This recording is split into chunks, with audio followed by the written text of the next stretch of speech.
बच्चों, कैसे हैं आप? उम्मीद करती हूँ आप बढ़िया और एकदम मजे में होंगे, खुश होंगे और लाइफ को एंजॉय कर रहे होंगे। बिल्कुल खुश रहिए, स्वस्थ रहिए, मस्त रहिए, यही तो जीवन जीने का आधार है। देखिए, जब हम खुश होते हैं ना तो कार्य भी निपुणता से करते हैं। तो चलिए रहते हैं खुश और बढ़ते हैं अपने अध्याय की ओर। तो हम पढ़ने वाले हैं इस अध्याय में एक प्यारी सी कविता जिसका नाम है सर्दी। तो बच्चों, हमारे देश में 6 ऋतुएं होती हैं और हर ऋतु की अपनी अलग विशेषता होती है। यहाँ दी गई कविता में सर्दी ऋतु के विषय में रोचक ढंग से बताया गया है। तो आइए हम भी इस कविता का आनंद उठाते हैं।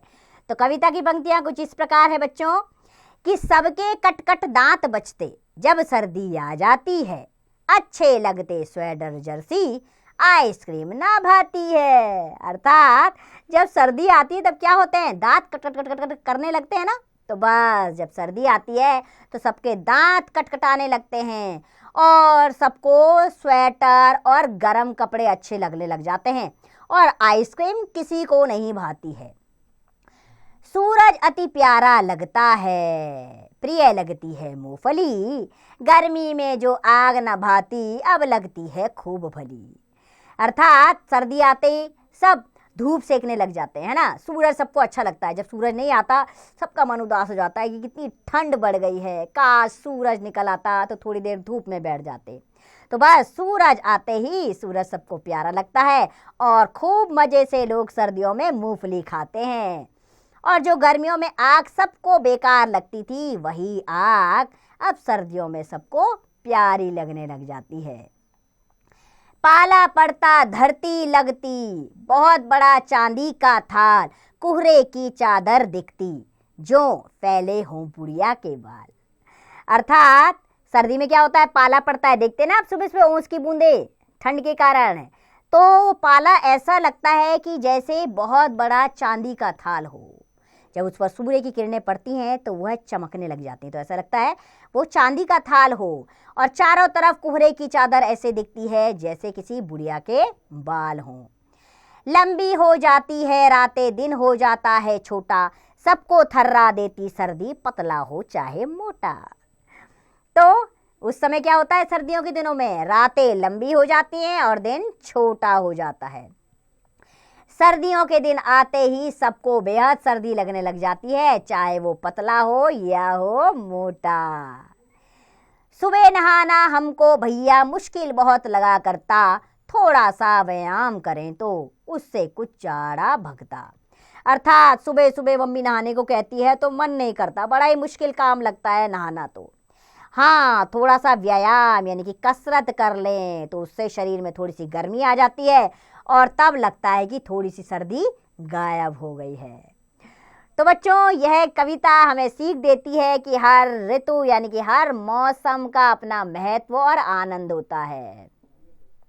तो बच्चों, हर ऋतु में अलग अलग लक्षण होते हैं हमारे शरीर के। जैसे सर्दियों में हमें ठंड लगती है, गर्मियों में हमें गर्मी लगती है। इसी प्रकार हमें हर ऋतु का आनंद लेना चाहिए। ऋतुएं बदलती है तभी तो हम नए कपड़ों का आनंद उठाते हैं, नए नए खान पान का आनंद उठाते हैं। जैसे गर्मियों में आइसक्रीम का लुत्फ उठाते हैं और सर्दियों में कॉफ़ी का, मूंगफली का, गाजर के हलवे का। तो इस प्रकार अगर ऋतुएं ना बदले तो हम बढ़िया बढ़िया कपड़े कैसे बदलेंगे और तरह तरह के व्यंजन कैसे खा पाएंगे। इसीलिए हमारे जीवन में ऋतुओं का आना जरूरी है। आइए अब बढ़ चलते हैं अभ्यास प्रश्नों की ओर। तो पहला प्रश्न है मौखिक प्रश्न, उत्तर देना है। इसमें मौखिक रूप से पहला प्रश्न आ रहा है, सर्दी में हमें क्या क्या अच्छा लगने लगता है जो गर्मी में अच्छा नहीं लगता।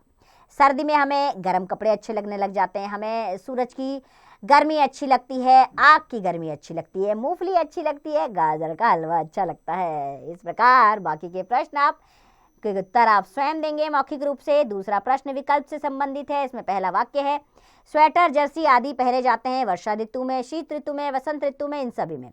तो दूसरा विकल्प सही है, शीत ऋतु में पहने जाते हैं। बाकी प्रश्नों के उत्तर स्वयं दीजिएगा। तीसरा प्रश्न, कविता पढ़कर पंक्तियां पूरी कीजिए। सूरज अति क्या होगा बच्चों इसमें, सूरज अति प्यारा लगता है, प्रिय लगती है मूंगफली, गर्मी में जो आग न भाती अब लगती है खूब भली। तो चलिए ये भी पूर्ण हो गया हमारा प्रश्न। अब चौथे प्रश्न पर आते हैं हम। प्रश्नों के उत्तर लिखित रूप में देने हैं। यहाँ पर आपको पहला प्रश्न आ रहा है, पाला पड़ने पर धरती कैसी लगती है? तो पाला पड़ने पर धरती चांदी के थाल जैसी लगती है। इसी प्रकार बाकी के प्रश्नों के उत्तर स्वयं लिखेंगे आप। हम अगले प्रश्न पर आते हैं, कल्पना की उड़ान। इसमें प्रश्न आ रहा है, आपको कौन सी ऋतु अच्छी लगती है? तो ये उत्तर आप स्वयं देंगे, क्योंकि हर बच्चों की अलग अलग ऋतु पसंदीदा हो सकती है। भाषा के बारे में आते हैं। यहाँ पर व्याकरण से संबंधित प्रश्न है। पहला प्रश्न आ रहा है, शब्दों का वाक्य में प्रयोग करना है। कोहरा, सर्दियों में घना कोहरा छा जाता है। इसी प्रकार आप बाकी के शब्दों के वाक्य स्वयं बनाएंगे। हम दूसरे प्रश्न पर आते हैं, समान अर्थ वाले शब्दों को मिलाइए। जैसे ग्रीष्म को गर्मी से मिलाएंगे। इसी प्रकार बाकी का मिलान आप स्वयं कीजिएगा। तीसरा प्रश्न, दिए गए वाक्यों को शुद्ध करके लिखिए। पहला वाक्य इसमें आ रहा है, कुछ देशों में हमेशा सर्दी होता है। कुछ देशों में हमेशा सर्दी होती है। इस प्रकार इस वाक्य को आप शुद्ध करके लिखेंगे और बाकी के भी वाक्य इसी प्रकार कीजिएगा।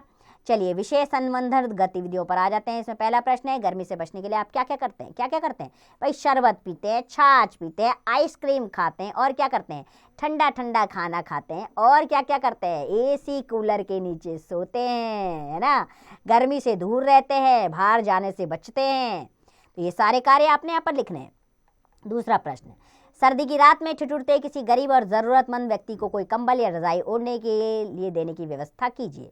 तो ये कार्य ज़रूर कीजिए बच्चों, समय लगे तो इस कार्य में बढ़ चढ़ कर हिस्सा लीजिए। किसी इंसान की सहायता करना ज़रूरी है, क्योंकि इसका फल हमें स्वयं मिलता है।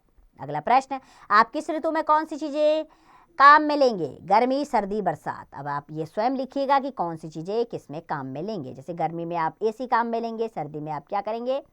सर्दी में आप सूरज की गर्मी लेंगे, और बरसात में क्या लेंगे? रेनकोट या छता, है ना। तो इस प्रकार ये लिखने का काम आप स्वयं कीजिएगा। तो उम्मीद करती हूँ ये है प्यारी सी कविता आपके भी मन को मोहित कर गई होगी, है ना। तो चलिए लुत्फ उठाइए इस कविता का, इसे कंठस्थ कीजिए।